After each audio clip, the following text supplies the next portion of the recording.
السلام علیکم۔ ہر سال ہمارے ملک بھارت میں 18 دسمبر کو اقلیتوں کے حقوق کے دن کے طور پر منایا جاتا ہے، جسے انگریزی میں نیشنل مائنارٹیز رائٹس ڈے کہا جاتا ہے۔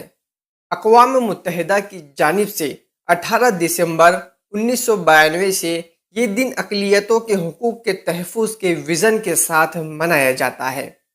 بھارتی آئین میں مذہب اور زبان کو اقلیتی حیثیت کی بنیاد تصور کیا گیا ہے۔ ناظرین، اقلیتی طبقات سے مراد ایسی کمیونٹیز ہے جو ایک قومی ریاست میں آباد ہو، جو تعداد میں کم ہو اور سماجی، سیاسی اور معاشی طور پر پسماندہ ہو، جن کی نسل، زبان، مذہب یا روایت اکثریت سے مختلف ہو اور قوم کی تعمیر و ترقی، اتحاد و ثقافت اور روایت میں نمایاں کردار ادا کرتی ہو۔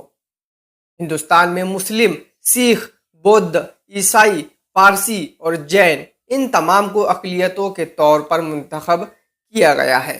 دوستو، حکومت ہند کی طرف سے اس دن کئی اسکیمیں اور پروگرام شروع کیے جاتے ہیں، جس کا مقصد ملک میں اقلیتی طبقات کی ترقی کرنا ہوتا ہے، جیسے تعلیم کا حق، آئینی حقوق، معاشی بااختیار بنانا، خواتین کو بااختیار بنانا، مساوی مواقع قانون کے تحت تحفظ وغیرہ وغیرہ۔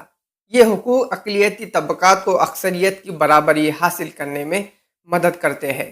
دیکھا جاتا ہے کہ اقلیتی طبقات تعلیم، روزگار، مالی حیثیت وغیرہ میں پیچھے رہ جاتے ہیں، تو اس صورتحال میں ان کے رہنمائی اور حقوق سے آگاہی کے لیے مختلف بیداری پروگرام منعقد کیے جاتے ہیں۔